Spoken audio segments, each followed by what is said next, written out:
시드니, 템스강, 한마르비, 리옹, 빌바오, 마리나베이. 이들 도시의 공통점은 무엇일까요? 바로 세계적으로 소문난 명품 수변 도시라는 겁니다. 수변 도시란 호수나 하천, 항구, 운하 등 물과 땅이 만나는 공간에 주거와 레저, 문화 공간 등의 가치를 부여해서 조성하는 21세기형 도시를 말합니다. 과거에 낙후되고 오염된 도시의 골칫거리에서 최근 미래 도시의 화두로 떠오른 다양한 수변 공간들. 오늘날 이른바 이제 도시 재생을 할 때 워터프론트를 이용하거나 워터 스페이스를 이용하는 것은 굉장히 중요한 하나의 방법 중 하나입니다. 그렇다면 수변 도시가 21세기형 도시로 각광받고 있는 이유, 그리고 또 그곳에 사람들이 몰리고 있는 이유는 무엇일까요?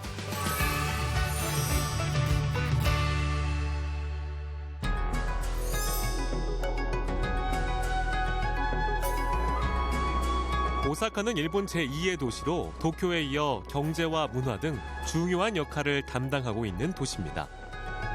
특히 도시 면적의 10%가 넘는 지역이 하천으로 이루어져 있어 물의 도시라고도 불립니다. 오사카는 하천으로 배들이 드나들면서 전국의 물자들이 모여 일찍부터 상공업이 발달한 도시입니다. 그 물자 중에는 특히 식재료들이 많아 예로부터 오사카는 천하의 부엌이라고 불리기도 했습니다. 이처럼 다양한 물건들과 먹거리가 함께 발달하다 보니 오사카가 흥미로운 도시가 된 건 어쩌면 자연스러운 일일 겁니다. 그중에서도 이곳 남바는 오사카의 대표적인 중심 번화가이자 관광 특구인데요. 그리고 도심 속에서 유유히 흐르고 있는 이 하천이 바로 오사카의 또 다른 매력, 도톤보리 천입니다. 이 빽빽한 빌딩숲 이런 데 안에서도 조금 더 마음 트일 수 있고 좀 기분 좋아질 수 있는 그런 분위기를 만들어주는 것 같아서 사람들이 많이 찾는 것 같아요. 파리 생강 같거든요, 사실. 근데 파리 생강이랑은 조금 다른 그런 분위기를 내면서 저는 독특한 것 같습니다. 사실 도톤보리천은 1970년대만 해도 악취가 진동하는 버려진 하천이었습니다. 하지만 하천 재생 사업이 시작되면서 도톤보리천은 부활했고 지금은 오사카를 찾는 사람들에게 많은 사랑을 받고 있습니다. 今昨年が外国人の観光客数が、941万人で、実はこの数は、2013年が263万人だったのが一気に約 3.7 倍に増えました。 사람들로 유난히 북적이는 이곳. 너도 나도 사진을 찍느라 여념이 없는데요. 그런데 다들 같은 포즈를 취하고 있네요. 아, 바로 저 포즈였군요. 간판 속 활력 넘치는 모습의 마라토너, 바로 도톤보리 아저씨입니다. あれはグリコっていうお菓子です。もう SMS とかもう大阪やったらここですね。 오사카는 또 쇼핑의 천국이기도 합니다. 일본 내에서도 오사카는 다양한 물건을 저렴한 가격으로 구입할 수 있는 곳으로 더 유명한데요.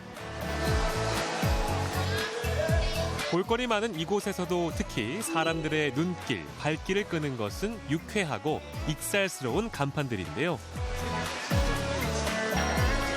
그러다 보니 이런 간판들까지 당당하게 오사카의 명물로 자리를 잡았다고 합니다. 하지만 오사카 하면 뭐니 해도 사람들의 입맛을 사로잡는 음식. 오사카는 먹다 망한다는 일본의 옛말도 있는데요. 大阪の魅力、やっぱり食べ物が美味しい。いいものが美味しい。たこ焼きとかお好み焼きとかが有名です。 타코야키란 밀가루 반죽 속에 문어를 넣어 구운 요리로 오사카에서 처음 시작된 음식이라고 합니다. 그 맛도 맛있지만 가격까지 저렴해 오사카의 대표 간식으로 사랑받고 있다고 합니다. 오사카의 또 다른 대표 음식 하면 오코노미야끼를 빼놓을 수가 없습니다. 일본인들은 물론 외국인들에게도 인기라고 하는데요. だいたい400人から500人ぐらいで、そうです。中国の方ですとか、韓国人の方も多いですし、アジアの方が多いですね。 그렇다면 그 비결은 무엇일까요? 오코노미야키는 일본식 부침개로 각종 채소와 고기, 해물 등을 버무려 잘 구운 후에 그 위에 소스를 뿌려 먹는 오사카의 대표적인 음식인데요. 부드럽고 촉촉한 그 맛을 잊지 못해 오코노미야키를 먹기 위해 오사카를 찾는 사람들도 많다고 합니다. 어둠이 내린 오사카. 사실 오사카는 낮보다 밤이 더 즐거운 도시입니다. 떠나기는커녕 오히려 더 몰려드는 사람들. 그래서 밤이면 더 활기찬 도시가 바로 오사카인데요. 도톤보리천 역시 낮과는 다른 시원한 풍경과 화려한 불빛을 뽐내며 또 다른 볼거리가 되고 있습니다. 聞いているのはもともとですね河川というのはねこういう人が入れる場所じゃなかったんですよね。いわゆる防災なんか災害があった時に船で、被災者というか被害に遭った人を運ぶということでこういうことをにぎわい作りをするっていうのに非常に苦労したって聞いてます。 도톤보리천의 부활로 활기를 되찾은 오사카. 오사카는 그래서 해가 지면 더 아름다운 물의 도시로 24시간 잠들지 않는 관광 도시로 오늘도 사람들의 발길을 이끌고 있습니다.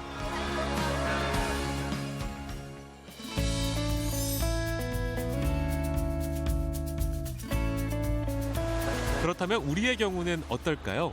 오사카처럼 경쟁력 있는 수변 도시로 거듭날 수 있는 가능성은 우리에게도 충분합니다. 서울 도심을 가로지르는 한강은 그 길이만 41.5km, 폭은 좁게는 500m에서 넓게는 1.2km나 됩니다. 그만큼 서울에는 넓은 녹지 공간이 있고 자연이 있다는 얘기입니다. 또 한강의 지류인 하천은 시민들에게 도심 속 훌륭한 휴식 공간이 되고 있는데요. 이 같은 수변 공간을 어떻게 활용할지에 대한 고민은 도시의 역사와 함께 늘 있어 왔습니다. 그리고 미래의 도시는 수변 공간을 비롯한 자연 중심 공간의 중요성이 더욱 커지고 있는데요. 국내 최대의 컨벤션 집적지로 손꼽히는 이곳. 우리나라 최초의 컨벤션 센터를 비롯해 교통 인프라 등이 갖춰진 이곳 일대는 1년 내내 국제회의와 전시 행사가 줄을 잇고 있는 곳입니다. 이를 증명이라도 하듯 서울은 지난해 세계에서 3번째로 국제회의를 많이 개최한 나라로 선정되기도 했습니다. 지난 1979년 설립돼 지금까지 30년 넘게 운영되고 있는 이곳은 노후된 시설과 부족한 인프라 환경에도 불구하고 국제회의 개최 도시로의 체면은 유지하고 있는 상황입니다. 코엑스가 전시장과 회의장 다 포함해서 면적이 약 47,000제곱미터인데요. 그 세계적으로 이제 그 저희 전시장과 그 국제회의 시설을 이제 순위를 이렇게 쭉 이렇게 해놨는데 코엑스가 전 세계에서 한 200위권 정도로 독일이 아주 전통적으로 전시 산업에 있어서는 강국이고 최근에는 우리 싱가포르의 마리나 베이 샌즈라든가 그다음에 홍콩 그리고 상해 이런 데서는 굉장히 이 마이스 인프라를 조성하기 위해서 많은 노력들을 하고 있는데요. 그에 비해서 이제 코엑스의 경우는 뭐 근 한 20, 30년 동안 이제 정체가 돼 있었던 그런 상황입니다. 그래서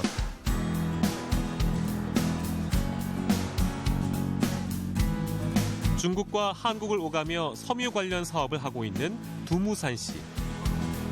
두무산 씨는 사업 때문에 이곳 국제전시장을 찾는 일이 잦다고 합니다. 这个面料是我们主打的，卖的还比较好的。这次韩国怎么样？韩国市场怎么样？这还可以，还可以，韩国市场。这个量很大。这个量很大。 한국에는 어떻게 방문하시게 되신 거예요? 是未来来看这次的这个 PIS 纺织面料展。我们现在呢是给中国和韩国的纺织和服装企业做中间的连接作用。 한국에는 얼마나 자주 방문하세요? 我从10几年前开始，每年都要来韩国2、3次。PIS 展会是每年必来的，9月份是每年必须会来的。新的这种。 두무산 씨처럼 사업차 방문한 사람들은 대개 전시 행사가 열리는 기간 동안은 이곳에서 머물게 됩니다. 그리고 업무 이외의 시간은 보통 주변을 관광하면서 보낸다고 하는데요. 这里设施都很方便，然后购物啊，吃饭啊都很好。这里就是比较商业化的东西多一点吧，自然风光稍微少一些。但是因为现在天气很好嘛，来首尔应该最好的能够去一下自然风光比较好的地方，比如我们经常在韩剧里面看到的汉江，就想去看看。在这个周围好像没什么这种公园呀，或者是自然风光比较好的，可能就要去的比较远。 그래서 이곳 일대가 확 달라질 예정입니다. 국내 최대 규모의 마이스 산업단지가 이곳에 조성된다고 하는데요. 21세기 미래 산업, 그리고 관광 산업의 블루 오션으로 떠오르고 있는 마이스 산업. 영동대로 일대를 지하 도시로 조성해 부족한 인프라를 채우고 노후화된 잠실 종합운동장 일대를 리모델링해 국제적인 교류와 비즈니스 창출의 공간으로 바꿔나갈 계획이라고 하는데요. 마이스는 단순히 전시장만 있다 그래서 되는 게 아니거든요. 비즈니스나 이런 게 하는 것들이 가까이 이렇게 있어야 되고, 그냥 볼거리도 있어야 되고, 즐길거리도 있어야 됩니다. 이런 것들이 잘 어우러졌을 때 경쟁력이 있는 마이스 단지가 되는 거거든요. 잠실 지역은 가장 첫 번째 세계에서도 찾아볼 수 없는 한강과 탄천이라는 아주 훌륭한 수변 공간을 갖고 있습니다. 굉장히 좋은 매력거리가 될 거라고 보고 있고요.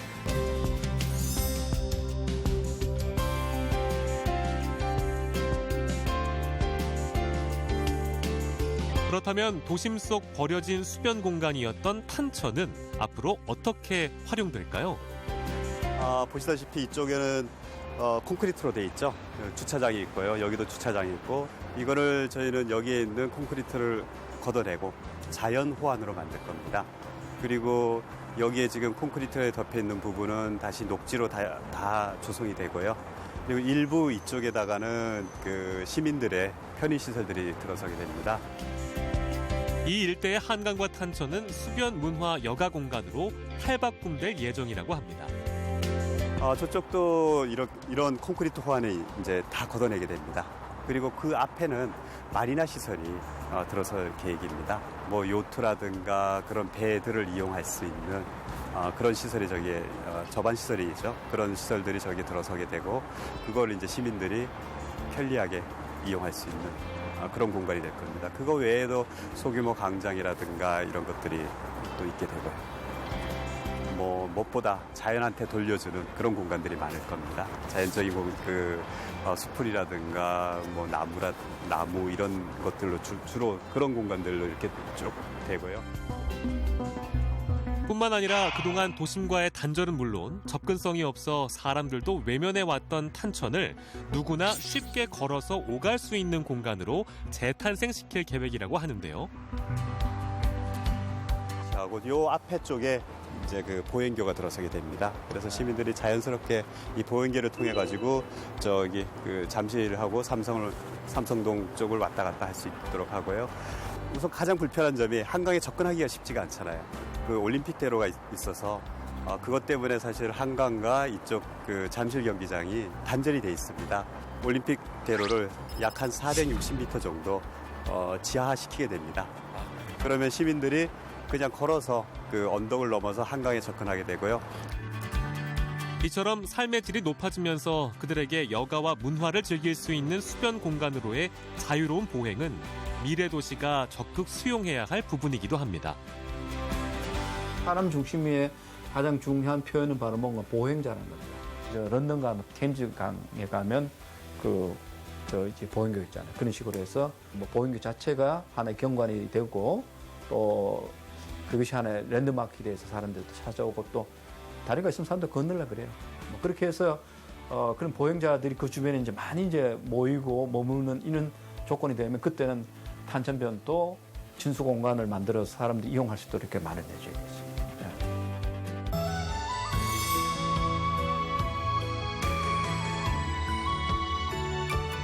1년 내내 관광객들의 발걸음이 끊이질 않는 오사카는 사람들이 많이 모이는 곳 주변에는 항상 다리가 놓여 있는 것을 볼 수 있습니다.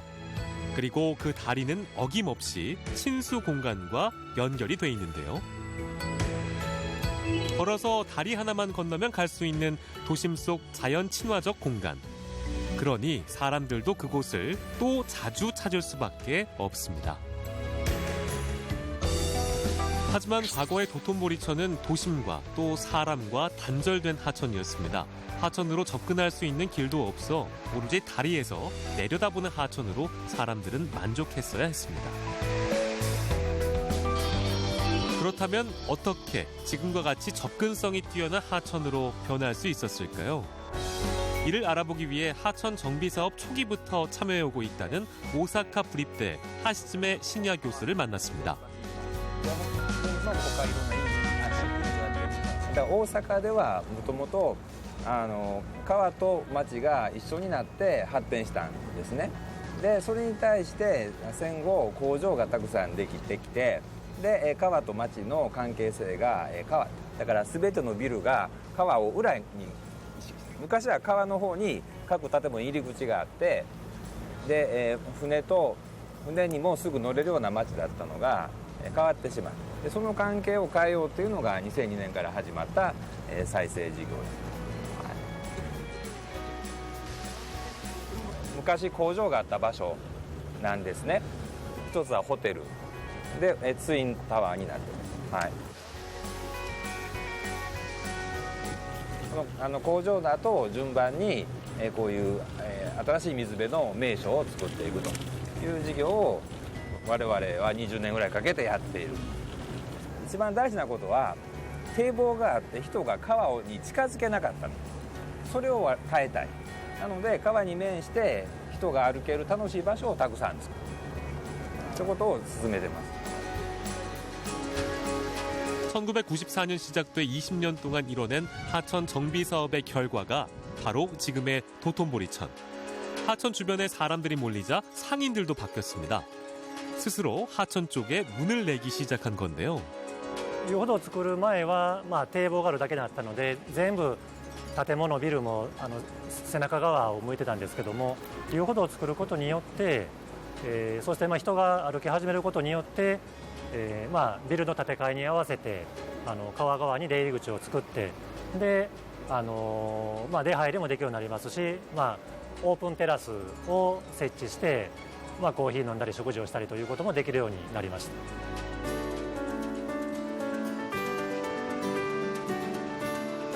특히 수변 카페는 복잡한 도심에서도 자연을 즐기며 여유를 만끽하고 싶은 이들에게는 안성맞춤인 장소라고 합니다.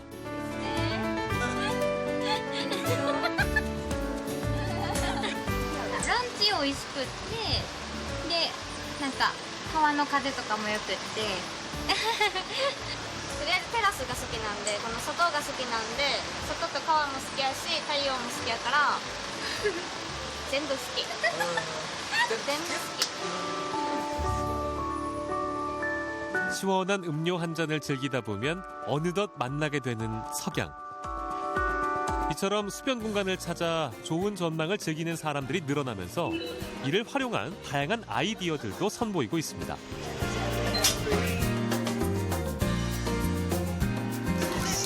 도심 한복판, 사방이 탁 트인 공간에서 동료들과 함께 즐기는 바비큐는 도시 사람들에게 색다른 맛과 즐거움을 주고 있다고 하는데요.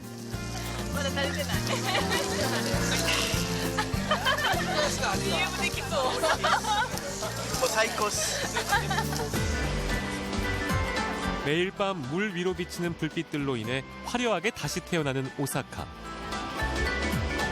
그래서 오사카는 24시간 잠들지 않는 도시이기도 합니다. 물을 이용해 사람들에게 즐거움과 행복을 선사하는 도시 오사카. 그래서 사람들은 다시 찾을 수밖에 없습니다. なんかこの川沿いの感じと、この電気っていうかフラッシーな感じがいいです。クレ通ってるからなんかなんかにぎわいがいいなみたいな。아름다운 밤이에요. 아름다운 밤이에요.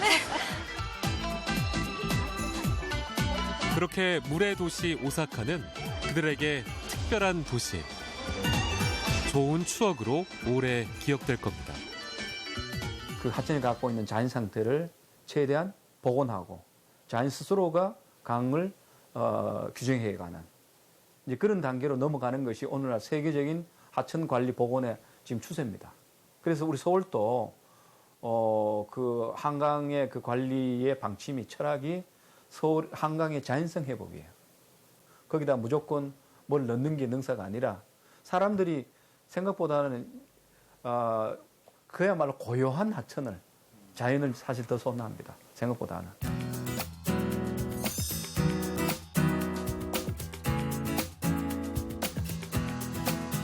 우리 도심에도 찾아보면 자연 친화적인 공간들이 곳곳에 남아 있습니다.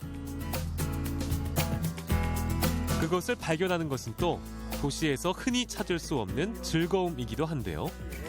여기가 한강입니다. 느껴지시나요? 아니, 저는 무슨 느낌?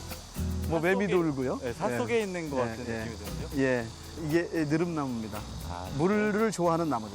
아, 이게 느릅나무. 예, 그래서 강변에서 자랄 수 있는 그런 나무가 되겠습니다. 한천과 한강이 만나는 합수지역. 그동안 접근이 어려워 사람들의 손길이 미치지 못했던 이곳이 우리가 바라는 수변 도시의 희망이 되고 있습니다. 사실은 이 부분이 한강에서 자연 생태계가 가장 우수한 지역 중에 하나입니다. 네, 저거는 이제 민물 가마우지라는 새인데 그 잠수해서 물고기를 잡는 새입니다. 그러니까 여기에 지금 아직 우리가 지금 보이진 않지만 이 밑에 물고기가 아직 많이 살고 있는 거죠. 지금까지 도시 개발을 위해 희생될 수밖에 없었던 자연과 사람이 도시에서 공존하는 방법. 그것은 지속 가능한 발전을 꿈꾸는 도시의 미래를 위해서도 아주 중요한 과제입니다. 생태공원이라고 하는 것은 그 지역의 자연 생태계를 훼손하지 않고 그대로 유지해가면서 그 자연이 가지고 있는 모습들을 시민들한테 설명하는 겁니다. 한강의 다른 둔치나 공원들은 많은 사람들이 와서 많이 활동적으로 놀잖아요. 근데 누군가는 조용히 와서 자연을 보고 싶은 사람도 있을 겁니다.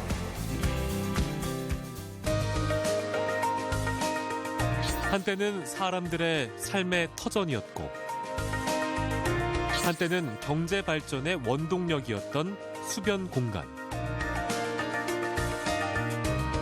하지만 이제 사람들은 원합니다.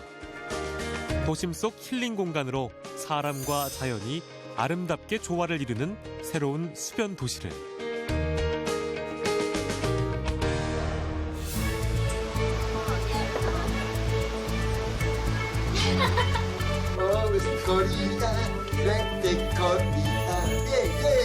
근데 이제 카메라가 작아서 사실 부담이 좀 적어요.